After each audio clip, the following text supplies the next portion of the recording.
இந்த கேள்வி இருக்கா திருப்பி இருக்கா பார்ப்போம். அப்போ முதல் நாங்கள் நீங்கள் சொல்கிறோம் என்னென்னா ஒரு நேரிய கடத்தி என்னென்னா இது இப்படி வளைச்சி இருக்குது. ஓகே, இப்படி மின்னோட்டம் போய் அப்படியே போய் இப்படி இப்போ இது திருப்ப இப்படி போகுது. இதில் கொஞ்சம் முட்டுப்படாமல் இடவழி கிடந்திருக்கும். சரியோ, அப்போ இப்படி மின்னோட்டம் போயிருக்குது.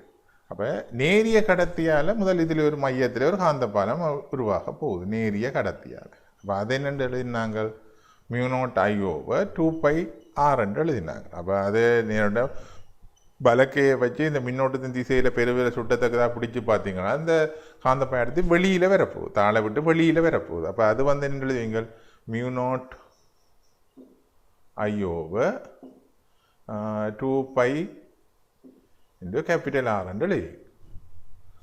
சரியா, இனி அதே நேரம் ஒரு வட்டக்கடத்தியாலையும் இந்த இடத்துல ஒரு காந்தப்பாயம் எடுத்து வரப்போகுது. அது ரெண்டும் பிரித்து பார்த்தா ரெண்டும் சேர்ந்திருக்கும்டா.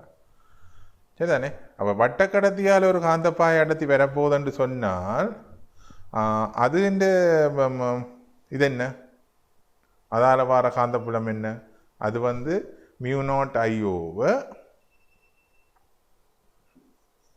சரியா, μ0I/2r. அதுவும் தாளை விட்டு வழி நோக்கி. ஆகவே இதையும் ரெண்டையும் நாங்கள் கூட்ட போகிறோம். அப்போ μ0I/, நான் கேபிட்டல் ஐயில் எழுதியிருக்கிறேன் ஸ்மால் ஐ. அப்போ μ0I/2r வழியில் எடுப்பீங்க. μ0I/2r வழியில் எடுத்துக்கொள்வீங்க. μ0I/2r வழியில் எடுத்துக்கொள்ளும். இப்போ μ0I/2r வழியில் எடுத்துக்கொண்டீங்கன்னு சொன்னால் 2r வழியில் எடுத்துக்கொண்டால் எங்களுக்கு ப்ராக்கெட்டுக்குள்ளே 1+ அது 1 1/π வந்திருக்கு. சரியோ, ரைட். அப்போ இதுதான் இதற்குரிய ஆன்சராக நாங்கள் சொல்கிறோம். தாளை விட்டு வழி நோக்கி இதுதானே. ரைட், இதான் நான் செய்த கேள்வி ரிப்பீட் பண்ண வேண்டி கிடந்தது. ஆகவே இதை நாங்கள் இருக்கா திருப்ப செய்யுது. இப்போ நாங்கள் இனி பார்க்க போகிறது இரு சமாந்தர நேரிய கடத்திகள் முடிவிலி நீள கடத்திகள் என்ன, அதுக்கு தான் நாங்கள் கோவை எடுத்து வச்சிருக்கிறோம். தொழிற்படும் விசைக்கான கோவையை நாங்கள் பார்க்க போகிறோம். இப்போ முதல் எப்படி விசை உருவாகுதுன்றதை நான் இங்கே காட்டியிருக்கிறேன். ரெண்டு கடத்திகள் ஒரே திசையில் மின்னோட்டத்துக்கு ஆகுது. அது சம மின்னோட்டமாக இருக்கணும்ன்ற அவசியம் இல்லை. சரிதானே, நாங்கள் I1 I2 போட்டு தான் செய்ய போகிறோம். இதில் சும்மா சம மின்னோட்டம் மாதிரி காட்டியிருக்கிறேன். அப்போ ரெண்டு கடத்திகள் அவையில் மின்னோட்டத்தை காவினம் இங்கே காவுறது காட்டப்பட்டிருக்கு. I1 I2 என்ற மின்னோட்டத்தை காவினம். சரி, I1 I2 என்ற மின்னோட்டத்தை காவினம். அப்போ முதல் விளங்கோணும் எப்படி இதில் விசை உருவாக போகுது. அப்போ முதல் இந்த I1 என்ற மின்னோட்டத்துக்கு ஆகிற கடத்தியால் அதன் அயலில் காந்தப்புலம் உருவாக போகுது. சரியா, I1 என்ற கடத்தியால் அயலில் காந்தப்புலம் உருவாக போகுது. அது இந்த I2 என்ற மின்னோட்டத்துக்கு ஆகிற கடத்திக்கு அந்த காந்தப்புலம் செங்குத்தாக அமையப்போகுது. இங்கே காட்டிக்கிறாங்க, அந்த காந்தப்புலம் செங்குத்தாக அமையப்போகுது. அப்போ செங்குத்தாக அமையக்க நாங்கள் சொல்ல போகிறோம் அந்த காந்தப்புலத்தில் இந்த I2 என்ற மின்னோட்டத்தை காவுற கடத்தி இருக்குது. இங்கே B என்ற காந்தப்புலம் காட்டப்பட்டிருக்கு. இங்கே I1 என்ற மின்னோட்டத்தை காவுற கடத்தி அதன் அயலில் காந்தப்புலத்தை உருவாக்குறதால எங்களுக்கு இதில் இந்த காந்தப்புலத்துக்கு I2 என்ற மின்னோட்டத்தை காவுற கடத்தி இருக்க போகுது. அப்போ என்ன நடக்க போகுது, ஒரு காந்தப்புலத்துக்கு மின்னோட்டம் காவுற கடத்தி இருந்தால் ஏற்கனவே நாங்கள் பார்த்துருந்தாங்களோ அதில் விசி ஒன்று தொலைப்படும். அது ஃப்ளெமிங்கின் இடக்கை விதியால் காட்டப்படும். அப்போ நீங்கள் இடக்கை எடுத்து சுட்டு விரல் பியின் திசையிலையும் நடுவிரல் மின்னோட்டத்தின் திசையிலையும் இருக்கத்தக்கதாக பிடிச்சிங்கன்னா இங்கே விசை உருவாகிறது காட்டப்படும். இங்கே விசை உருவாகிறது பார்க்கலாம். அப்படியே இந்த படத்துக்கு நீங்கள் பிடிச்சி பார்த்தீங்கன்னு சொன்னால் இங்கே விசை அந்த திசையில் உருவாகிறத நீங்கள் பார்த்துக்கொள்ளலாம். அப்போ நாங்கள் இனி பார்க்க போகிறது இந்த விசைக்கான கோவை ஒன்று எடுக்க போகிறோம். இந்த I1 I2ல எடுக்க போகிறோம். விளங்குதோ? அப்போ நாங்கள் செய்வோம். I1 I2 என்ற மின்னோட்டத்தை காவுற கடத்திகள் D இடைத்தூரத்தில் இருக்குது என்று வைப்போம்.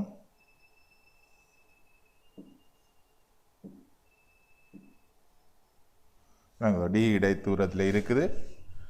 அப்போ இங்கே நான் உங்களுக்கு முதல் I1 என்ற கடத்தியால் உருவாகிற விசையை பற்றி விளங்கப்படுத்தினான். அதே போல் I2 என்ற கடத்தியாலையும் காந்தப்புலம் I1ல் உருவாக போகுது, அங்கே தெளிவாக காட்டப்பட்டிருக்கு.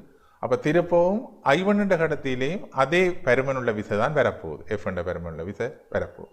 நாங்கள் இதில் ஏதாவது ஒன்றுக்கு நாங்கள் கோவையை எழுதுவோம், F என்ற கோவையை காண்றதை பார்ப்போம், சரிதானே? அப்போ இந்த I1 என்ற மின்னோட்டத்தை காவுற கடத்தியால் I2 என்ற கடத்தியில் உருவாகிற புலம் B சமன் எழுதிக்கொள்ளலாம்.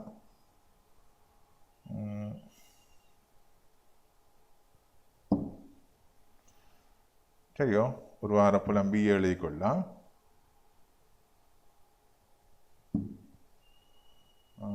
B சமன்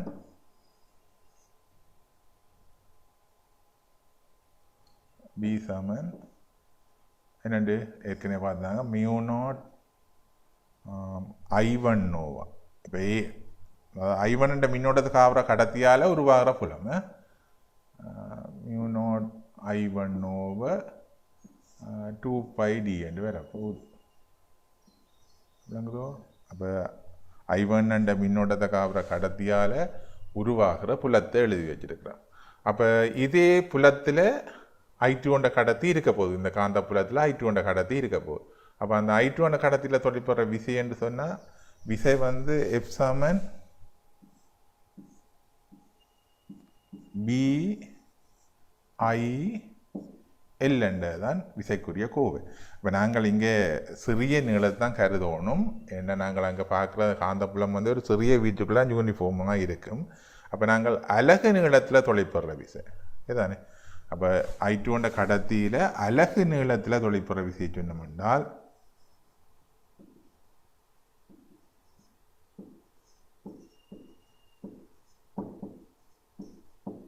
தொழிற்படும் விசையை சொன்னோம் என்றால்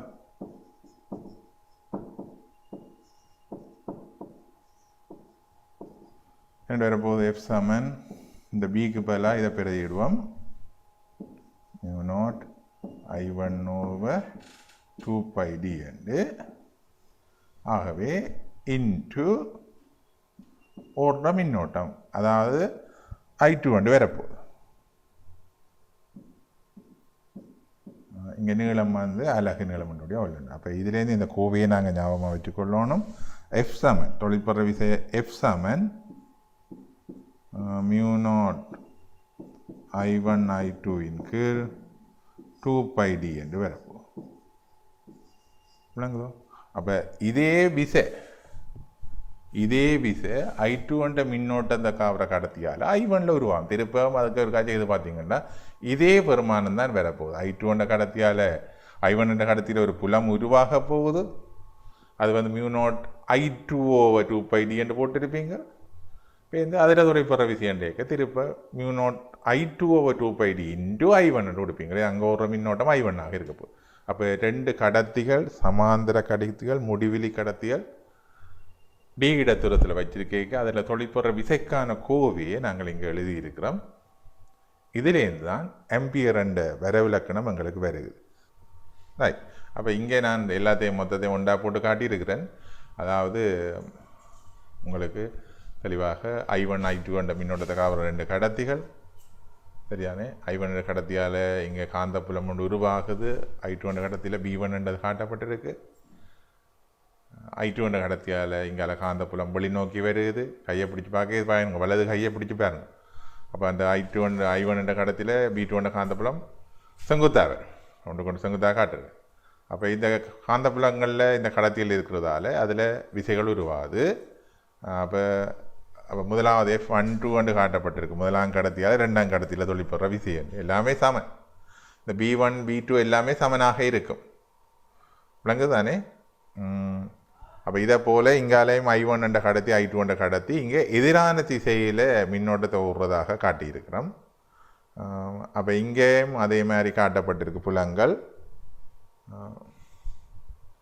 சாரி, புலங்கள் சமனாக காணப்பட மாட்டாது. என்ன மியூனோட் I1/2πd என்று வரும், மற்றது மியூனோட் I2/2πd என்று வரும். ஆனால் விசைகள் தான் சமனாக காணப்படும். VIL என்று பார்க்க வழி கிடைக்க புலங்கள் சமனில்லாமல் காணப்படும். சரிதானே? ரைட். இங்கே மின்னோட்டம் எதிராக போகுது. அப்போ எதிராக போக உருவாகிற விசைகள் எப்படி அமையும்ன்றதை காட்டியிருக்கு. இப்போ இதில் பிரதானமாக கவனிக்க வேண்டியது இந்த விசைகள் ஒரே திசையில் மின்னோட்டத்தை காவிச்சுன்னு சொன்னால் கடத்தி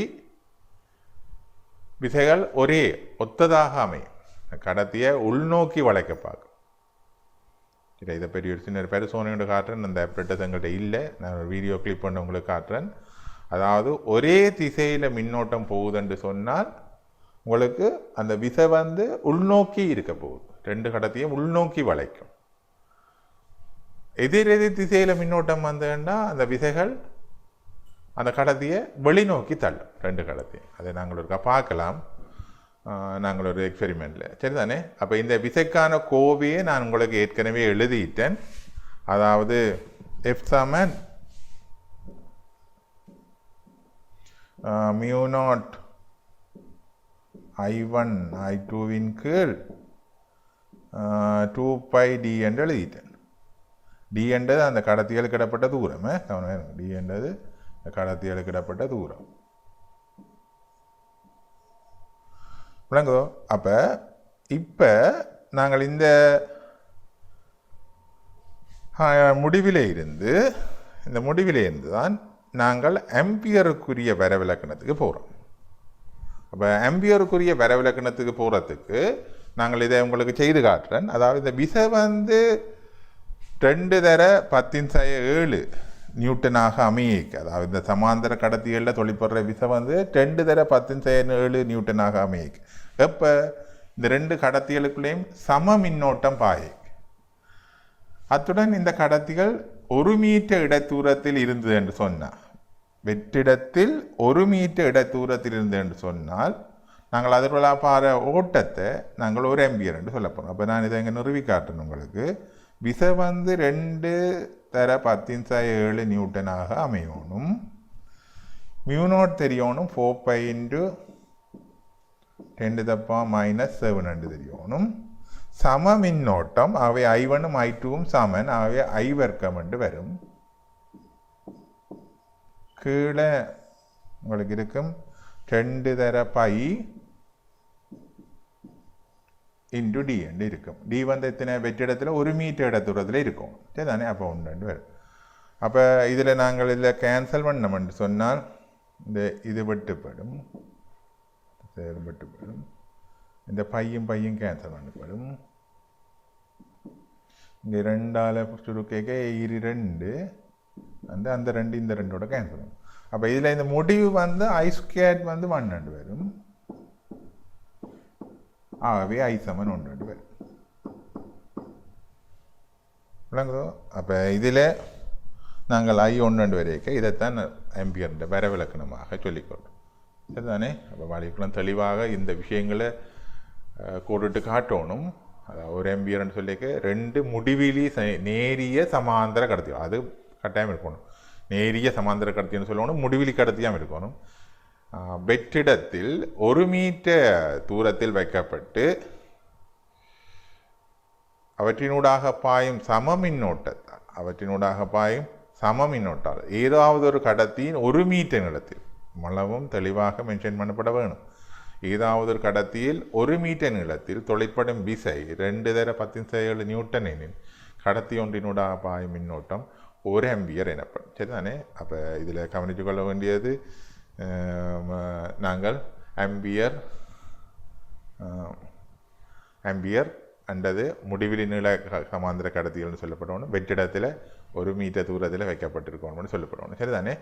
2 × 10⁷ நியூட்டன் என்று கதைக்கணும். அப்போ இதில் சொல்லப்பட்ட வரவிலக்கணத்தில் உள்ள முழு விஷயங்களும் நீங்கள் ஆம்பியர் என்று வரவிலக்கணம் கேட்டால் சொல்லப்படணும். அதில் அடிப்படை. சரியோ? ரைட். இங்கே நாங்கள் ஒரு செக்ஷன் ஒன்று பார்ப்போம். வெளிப்படத்தில் காட்டப்பட்டவாறு ஏபிஎன் மீது நீண்ட சமாந்தர கம்பிகள் ஒரே திசையில் சர்வசம மின்னோட்டங்களை கொண்டு செல்கின்றன. பெண்கள் வரிப்படங்களுடைய கம்பிகளுக்கு செங்குத்தான தளம் ஒன்று உள்ள காந்த புலத்தை மிகச்சிறந்த முறையில் வகைப்படுகிறது என்று கேள்வி கூடப்பட்டிருக்கு. இதுல நாங்கள் இதை பார்த்தோம்னு சொன்னா இந்த கடத்தியை நாங்கள் ஒப்பிக்குள்ள குறிச்சு காட்டினோம் என்னோட கொண்டு செல்லுது காட்டினோம்னு சொன்னா இதுல உருவான காந்த புலம் இது ரெண்டும் சேர்ந்து ஒரே அடியாக இப்படிதான்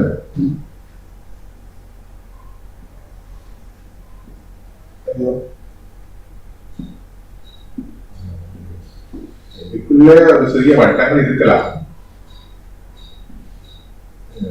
சிறிய வட்டங்கள் இருக்கலாம் ஆனா கடைசியாக ரெண்டும் சேர்ந்து ஒன்றாகத்தான் இருக்கும் நீங்க பார்க்க வழிகிட்டால் இதுக்கு குறிச்சு காட்டக்கூடியது நாங்கள் ரெண்டும் சேர்ந்து ஒன்றாக போக்கத்தக்கதா நீங்கள் பிரிக்கலாம் ஒரே திசையில மின்னோட்டத்தை காவிட்டா இப்படி வரும் டொட்டாக மற்ற திசையில வரும் ஆனா ரெண்டும் சேர்ந்து ரெண்டு குளங்களும் ஒன்றோடு சேர்ந்து ரெண்டு கடத்தியால் உருவார குளங்கள் ஒன்றோடு சேர்ந்து உருவாகி இதே நேரம் ஒன்று கொண்டு எதிரான திசையில் ஒன்று இப்படி ஒரு கடத்தி ஒப்பிட்ட தளத்துக்குள்ள மின்னோட்டத்தை கொண்டு செல்லுது மற்றது வெளியில மின்னோட்டத்தை கொண்டு இப்படியான சந்தர்ப்பத்தில் உருவார காந்தப்புலத்தை நாங்கள் இருந்தோம் சொன்னால் இப்படித்தான் தெரியும்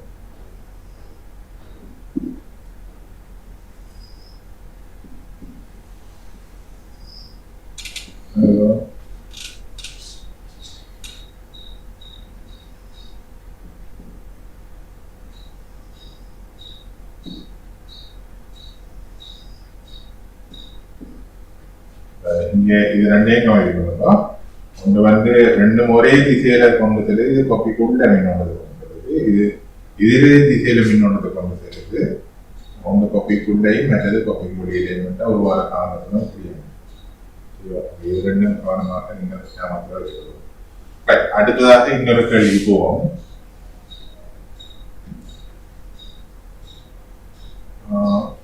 பியோசவாய் விதியை கோவை வடிவில் கூறி பாய்த்த எல்லா குருவிலையும் அடையாளம் காட்டுக நீண்ட நேரமே 40.1 காந்தப்பாடு டிகிரிய கோவை என்று எழுது தானே பியோசவானோ ஏற்கனவே நான் உங்களுக்கு சொல்லிக் கொடுத்தேன் கடத்தி உண்டு என்னோட காவைக்கு மூலகத்தை கருதும் டெல்டா மூலகம் அதனால தூரத்தில் கடத்தியோட அமைக்கிற கோணம் தீட்டாவாக அமைக்க இதுல உருவார காந்தப்பாடு டிவி எழுதி காட்டும் கடத்தி மூலம் இன்னும்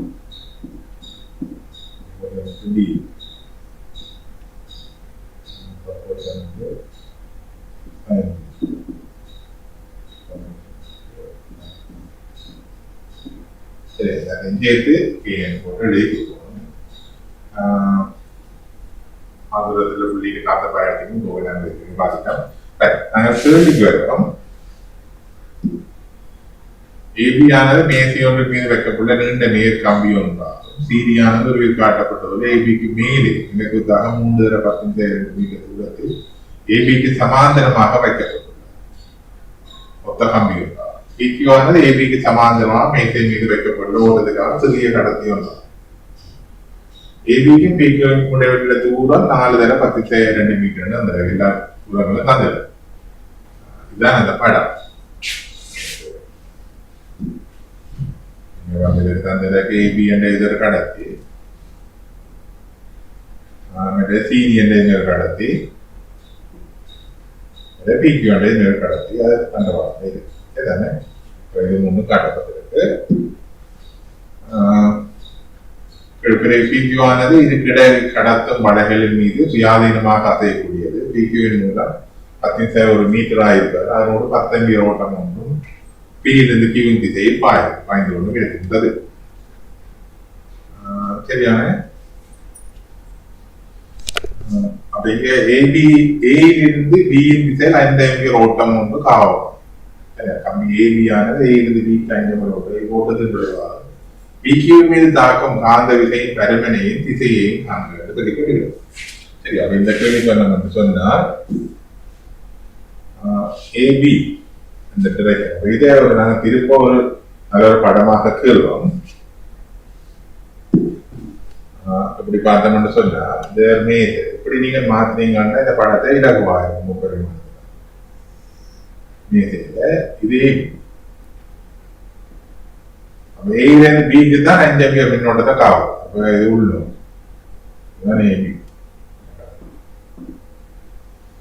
இந்த டிடி என்ற கடத்துகிறது எப்படி மாத்திர இருக்கு. இது கொப்பிட்ட தளத்துல இப்ப இது முப்பரிமாணத்துல இந்த படத்தை கறி காட்டியிருக்கு. அதை நான் 2 பரிமாணத்துக்கு மாற்றமானதான் செய்கிறது போமா இருக்கு கேள்வி. இது சி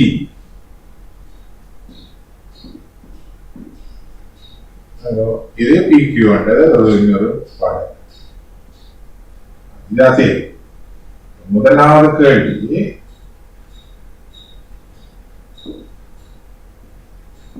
இதுல 5 ஆம்பியர் மின்னோட்டம் ஓடுது. கடத்தியில சீரியில் ஏபியில 5 ஆம்பியர் மின்னோட்டம் ஓடும். திரும்ப கேள்வியை பார்த்தோம்னா ஏவியிலிருந்து பியின் திசையில் 5 ஆம்பியர் ஒன்று ஓட்டம் ஒன்று காவி ஓட்டத்தின் விளைவாக பிகேபி தாக்கும் திசையின் பெருமன திசையை காணும். பியில் அங்க கொல்லப்பட்டிருக்கு. பிக்கு நீளம் 10 மீட்டரும் 10 ஆம்பியர் ஓட்டம் ஒன்றையும் பியிலிருந்து கியூவின் திசைக்கு கொண்டு செல்லும். அப்ப பியிலிருந்து கியூவின் திசைக்கு இதுவும் திரும்ப உள்நோக்கி பியிலிருந்து கியூவின் திசைக்கு 10 ஆம்பியர் ஓட்டம் போகும். மற்றது ഇതിന്റെ ലെങ്ത് തന്നിടക്ക് 10 மீட்டர். முதலாவது கேட்ட கேள்வி வந்து இந்த ஏபி என்ற கடத்தியால இந்த பிக்யூ என்ற கடத்தியில தொலைப்புற விசையை கெடுக்கும். அப்ப முதல் ஏபி என்ற கடத்தியால இதுல உருவாகிற காந்த பாயத்தை பார்க்கணும். அதுக்கு வலக்கி எடுத்து மின்னோட்டத்தின் திசையில பெருவிரல் இருக்கத்தக்கதாக ஏபியை பிடிக்கும். சரி, அப்படி பிடிக்கையில நான் ஏனைய விதமும் காந்தப்புலத்தின் திசையை தரும். அப்ப எங்களுக்கு இதுல இந்த பிக்யூ என்ற கடத்துல இப்படி ஒரு காந்த பாயம் உருவாகும். ஏபி என்ற கடத்தில் அது தெளிவாக இருக்கும். அப்ப அந்த காந்த பாயத்தை ஏபி என்ற கடத்தியால உருவான காந்த பாயத்தால அந்த பாயத்துல பிக்யூ என்ற கடத்தி இருக்கு. அந்த காந்த பாயத்துல பிக்யூ என்ற கடத்தி இருக்கு. அதுல தொழிற்பற விதியை நம்ம பார்க்கணும். முதல் காந்த பாயத்தில் இருக்கு ஏபிஎன் கடத்தியால் ஏபிஎன் கடத்தியால் உருவாகும் காந்த பாயம்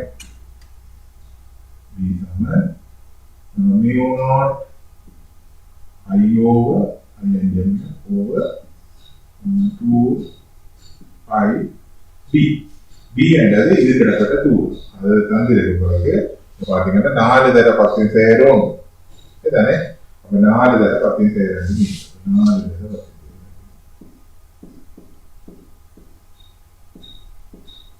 சரியா. இதுதான் பி.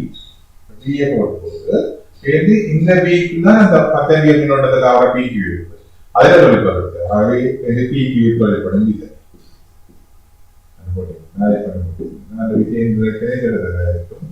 அப்ப காந்த இடக்கி எடுங்க, இடக்கி எடுத்து புலத்தின் திசையில பிடிங்க. மின்னோட்ட விசை இப்படிதான் இப்படி விசா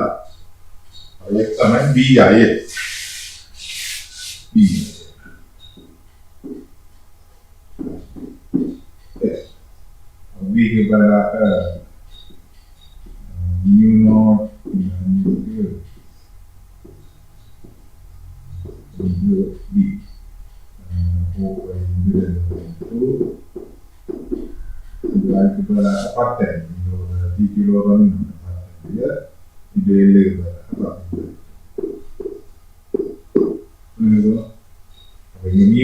சப்ஸ்டியூட் பண்ணி இந்த விதியை எடுத்து கொடுப்போம். இன்னொன்று 4.10⁻⁻7 தந்திருக்கு.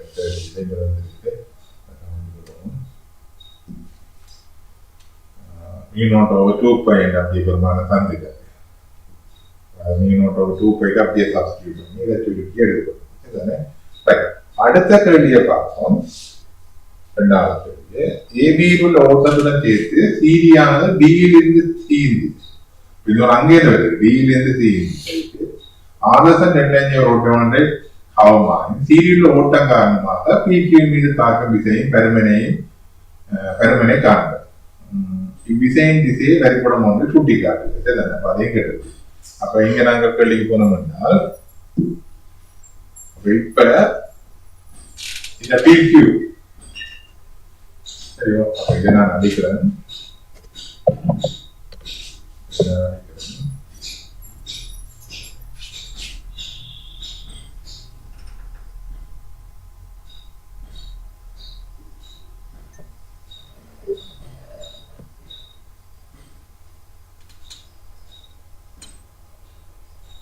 அப்ப டிசி வழி டியிலிருந்து சிஏ நோக்கி இப்ப மின்னோட்டம் உண்டு. டியிலிருந்து சிஏ 6 இந்த மின்னோட்டம் காரணமாக இப்ப பிக்யூல தொடைப்படுற காந்த புலம் இருக்கு. அப்ப இது ரெண்டையும் தொடுங்கும். இந்த ரெண்டு கடத்தியை தொடுக்கும் போகும். அப்ப இந்த கடத்தியை தொடுக்கும் போட்டால இனி விளக்கை எடுத்து சீடியன் கடத்திய பொத்தி பிடிக்கும். விளக்கை எடுத்து சீடியன் கடத்திய பொத்தி பிடிக்க உங்களுக்கு இதுல காந்த பாயம் இதுக்கு செங்குத்தாக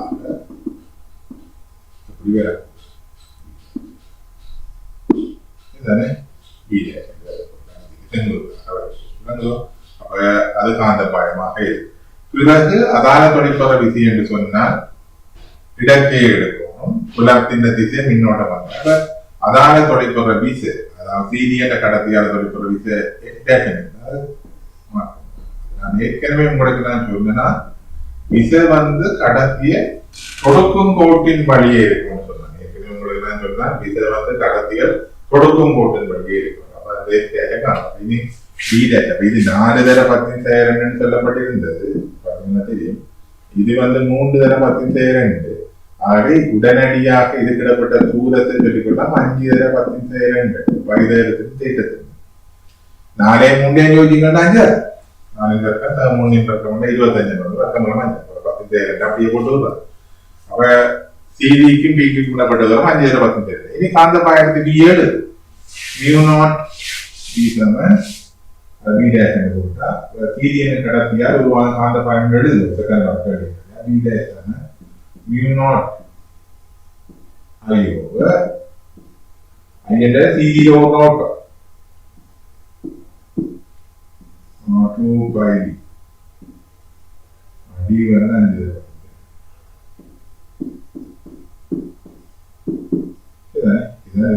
அதுக்கு பிறகு எப்படி வரும்?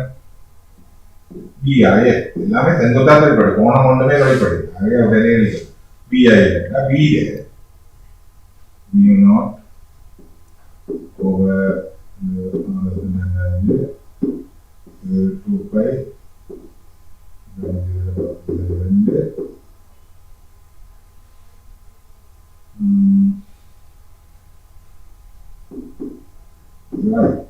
அது வந்து PQ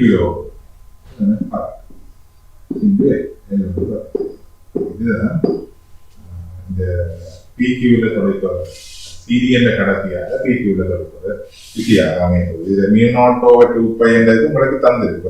பிறகு கொள்ளும் எடுத்துருக்கோம். சரியோ? இது நீ அடுத்த பகுதிக்கு போனோம்னு சொன்னா 3வது பகுதி கடத்தி PQ-னிலே 10 கிலோகிராம் PQ இயக்கத்தின் திசை அதன் ஆரம்ப ஆர்முகளின் பெருமனையும் காண்பது கிடையாது. இதுல இப்ப PQ-வின்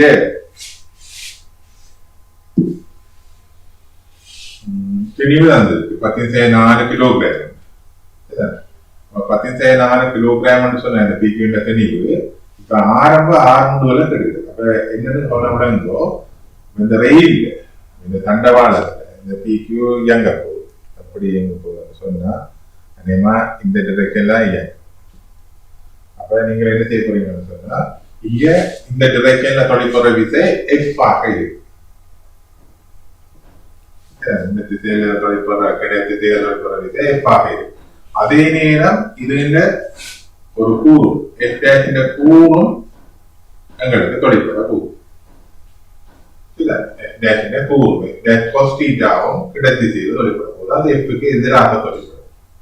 அப்ப நீங்கள் கிடைத்திசையில F சமன் MA பாருங்க PQ இடத்திசையில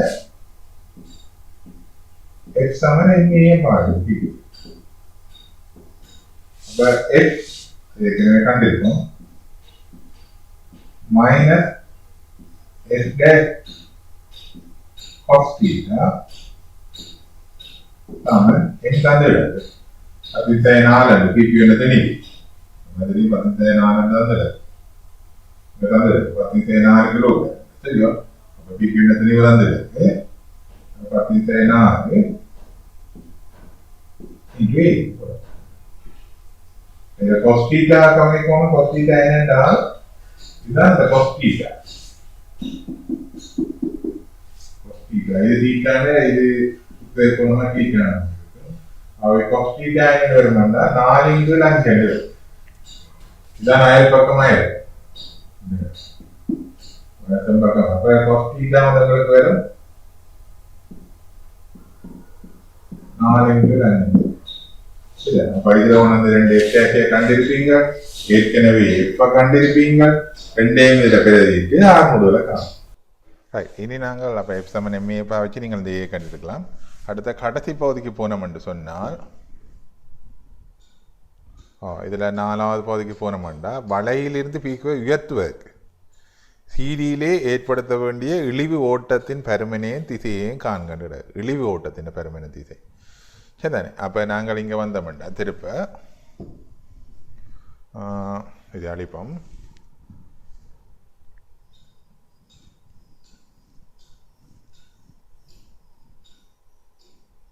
ரைட் அப்போ இந்த 2 விசைகள் தாக்குது அப்போ 2 விசைகள் தாக்குதுன்னு சொன்னால் இதை தூக்க போகிறோம்னு சொன்னால் இந்த விசையால் ஒரு காலம் தூக்கல அதை விளங்கும் இந்த விசை கிடையாக தொலைப்படுற விசை இது இந்த நிற 10.4 கிலோகிராம் இப்படி நிலைக்குத்தாக தொலைப்பட்டோன்னு இருக்கு இப்போ இதை தூக்கணும்னு சொன்னால் இந்த விசை தான் எங்களுக்கு பிரயோசனப்படும் அப்போ அந்த விஷயம் பார்த்தீங்கன்னா கீழ் நோக்கி தொழிற்பட்டோம் அப்போ அதை மேல் நோக்கி மாற்றோம் அப்போ இதை ஒப்போசிட் டிரெக்ஷனில் மாற்றோம் அப்போ ஒப்போசிட் டிரெக்ஷனில் மாற்ற போகிறோம்னு சொன்னால் சரியோ அப்போ இந்த விசை இங்கே தொழிற்பட்டோண்டு இருக்குது அப்போ இதை ஒப்போசிட் டிரெக்ஷனுக்கு மாற்றணும்னு சொன்னால் இந்த எஃப் டேஷு சரிதானே என்ன நடக்கணும் இப்போவுமே டபுள் டேஷாக வரணும் ஒரு விசை தான் வரப்போகுது அப்போ இதை மாற்றணும்னு சொன்னால் இங்கே மின்னோட்டத்தை நாங்கள் மாற்ற வேண்டி கிடையாது அப்போ அதை தெளிவாக விளங்க மின்னோட்டம் மூலம் வந்தோண்டு இருந்தது அப்போ மின்னோட்டம் உள்நோக்கி போகத்தக்கதாக செய்யும் அப்போ மின்னோட்டம் உள்நோக்கி போகுது அதில் போகிற மின்னோட்டத்தை நாங்கள் ஐயண்டு வச்சோம்னு சொன்னால் சரியா இழிவு ஓட்டத்தை தான் கேட்டுக்கிடாது சீதியில் ஏற்படுத்த வேண்டிய இழிவு ஓட்டம் அப்போ அதை ஐயண்டு வச்சிங்கன்னு சொன்னால் இந்த முறை காந்தப்பாயம் இதால் இப்படி வரப்போகுது இங்கால டிரெக்ஷனில் வரப்போகுது அப்போ அதை பி டபுள் டேஷன் போடுங்க பி டேஷன் போட்டுட்டோம் என்னுடைய பி டபுள் டேஷன் போடும் அப்போ அந்த காந்தப்பாயத்தை காணணும் கடத்தியில் தொடுக்கிற ஹோட்டுக்கு செங்குத்தாகாமையும் காந்தப்பாயம் அதே ஞாபகத்தில் வச்சுக்கணும் அப்போ அந்த காந்தப்பாயத்தால் இப்போ யோசிச்சிங்கன்னு சொன்னால் ஒரு வார விசையை பார்க்கலாம் பிளம்பிங் இந்த இடக்கை விதியை எடுத்து அப்போ காந்த புலம் எப்படி போகுது மின்னோட்டம் உள்நோக்கி போகுது இப்போ பார்த்தீங்கன்னா விசை எஃப் டபுள் டேஷ் நான் குறித்த திசையில் வரும் அப்போ இந்த விசையின் செங்குத்து கூறு விளங்குதா இந்த விசையின் செங்குத்து கூறு இந்த எம்ஜிக்கு சமனாக வந்ததுன்னு சொன்னால் இந்த விசையின் செங்குத்து கூறு எம்ஜிக்கு சமனாக வந்ததுன்னு சொன்னால் அந்த வளை தூக்குப்படுறதுக்கு சான்ஸ் வரப்போகுது அப்போ F double dash sine theta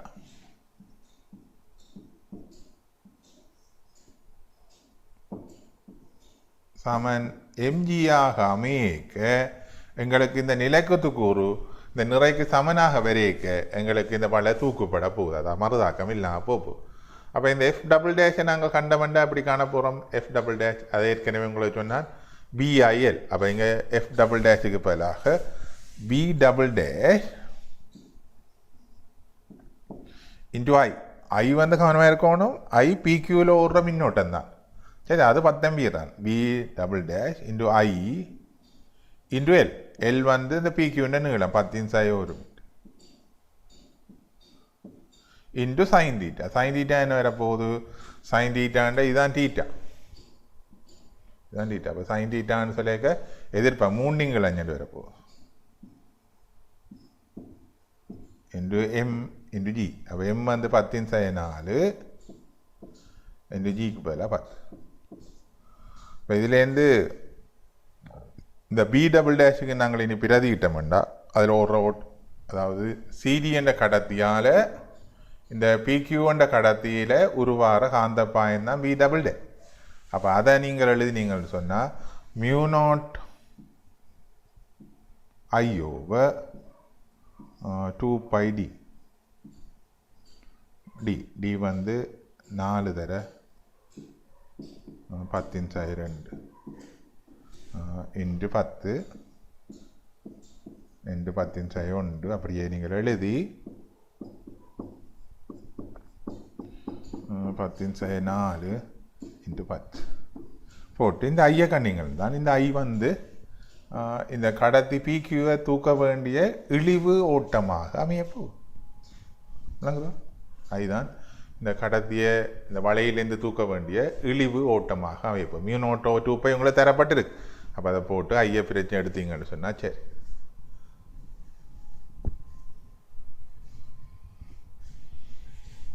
right, இங்கே நாங்கள் இன்னொரு கேள்வியை பார்க்குறோம்.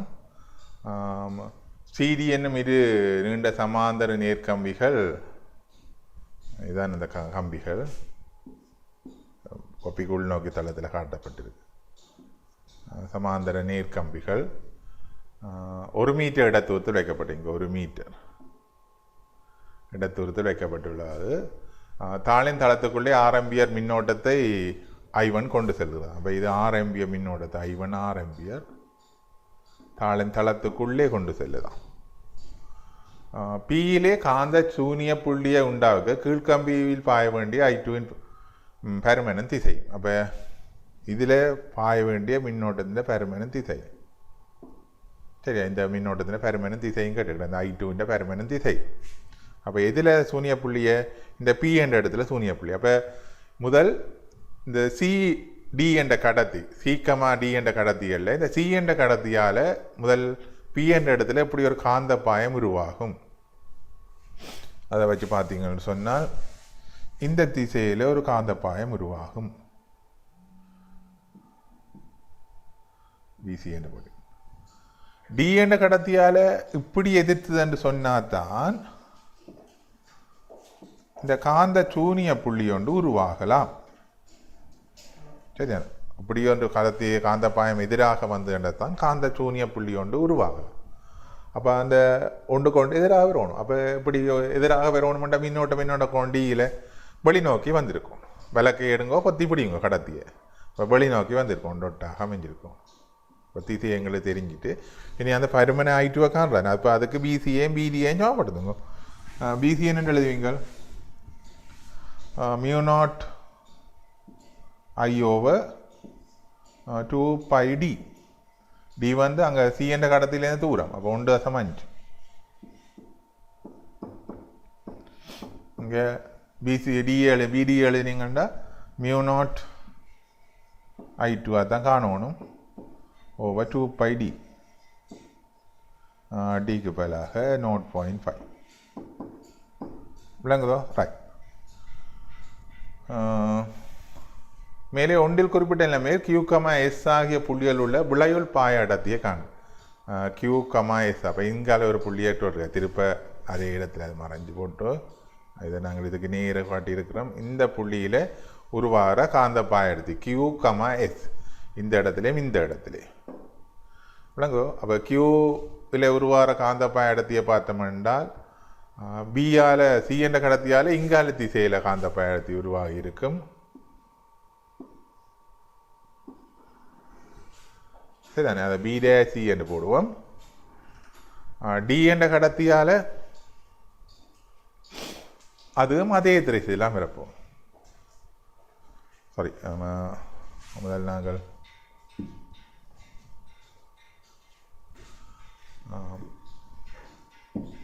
சி என்ற கடத்தியால் பார்த்தோம்னா கடத்திய விளக்கை எடுத்து பொத்தி பிடிக்கணும். பொத்தி பிடிக்க இங்கால திசையில் போகுது. சரிதானே பிசி டேஷ். மற்றது டி என்ற கடத்தியால் பார்க்க அது டி என்ற கடத்தியில் விளக்கையை எடுத்து பொத்தி பிடிச்சிங்கன்னு சொன்னால் அது இங்கால வரப்போகுது. அப்போ நீங்கள் திருப்ப இனி நீங்கள் இதில் போட்டு பார்த்து பிசி டேஷிൻ്റെ பெருமானத்தை காணணும். அது உங்களுக்கு காணலாம் தானே. சி என்ற கடத்தியால் மியூ நாட் ஐ ஓவர் சரிதானே மியூ நாட் ஐ ஓவர் ஐக்கு பதிலாக ஆற போடணும் ஓவர் 2πd என்று 2πdக்கு பதிலாக 0.5 வரும். இப்போ இந்த பி டி டேஷை காணணும் மியூ நாட் இந்த I2 பெருமாள் முதல் பெருமாள் எந்த கண்டிருப்பீங்க 2πd.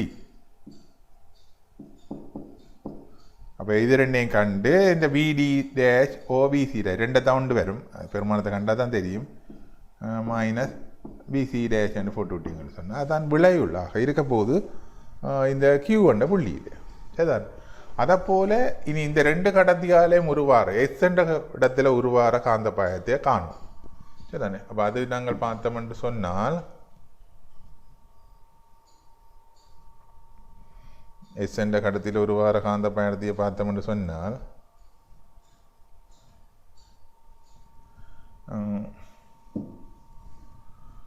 எஸ் என்ற இடத்தில் உருவார காந்த பயணத்தை முதல் சியால் பார்க்கணும். சியால் பொத்தி பிடிச்சி பார்த்தோம்னு சொன்னால் நாங்கள் சி வந்து உள்ளுக்க போகுது வேஸ்டில் இப்படி வரப்போகுது. அப்போ இந்த தொடுக்கிற கோட்டுக்கு செங்குத்தாக வரப்போகுது சரிதானே. அப்போ இப்போ இந்த டிஎன்ஏ கடத்தியால் பார்த்தீங்கன்னு சொன்னால் இப்படி வரப்போகுது. அப்போ இந்த ரெண்டு இதையும் இந்த பாயாட்டத்தையும் காணணும். கண்டு அவற்றின் விளைவுல காணணும். இப்படி காவி கனியம் காண்ற மாதிரி அவற்றின் விளைவுல காணணும். அதுதான் இந்த எஸ் என்ற புள்ளியில் உள்ளார விளையுள் காந்த பாயாட்டத்தியாக இருக்க போகுது. அப்போ முதல் சியால் உருவாகிறத காணணும். அதை B1 போட்டிங்கன்னு சொன்னால் B1 போட்டிங்கன்னு சொன்னால் mu naught I over 2πd டிக்கு பதிலாக 0.5. பின் அதை போல் டி என்ற கடத்தியால் உருவாகிறத B2 போட்டிங்கன்னு சொன்னால் அதை காணணும். திருப்ப மியூ நாட் ஐ ஓவர் அது I2 அது முதல் பெருமானத்தை கண்டிருக்கணும். நான் பெருமானம் காணாடியே I2 போட்டு கொண்டிருக்கிறேன். 2πd டிக்கு பதிலாக திருப்பவும் அதுவும் 0.5 தான். விளங்கு தானே.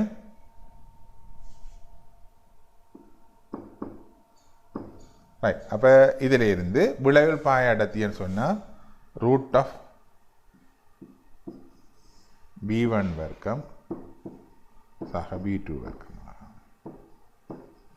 இதுதான் விளைவில் பாய அடர்த்தியாக அமையும். ஏற்கனவே இப்படி ஒரு வட்டக்கடத்தி அரை வட்டக்கடத்திக்கு நாங்கள் செய்த நாங்கள் அந்த பாய அடர்த்தி இப்படி கொண்டு செங்குத்தாக வந்து என்று சொன்னால் விளைவில் பாயம் எப்படி காண்றேன்னு பார்த்தோம். அது போல் நீங்கள் செங்குத்தாக அமையும். செங்குத்தாக அமைஞ்சா விளைவில் பாயம் எப்படி பார்க்குறேன்னு தெரிஞ்சிருக்கும். சரி தானே. ரைட். அடுத்தது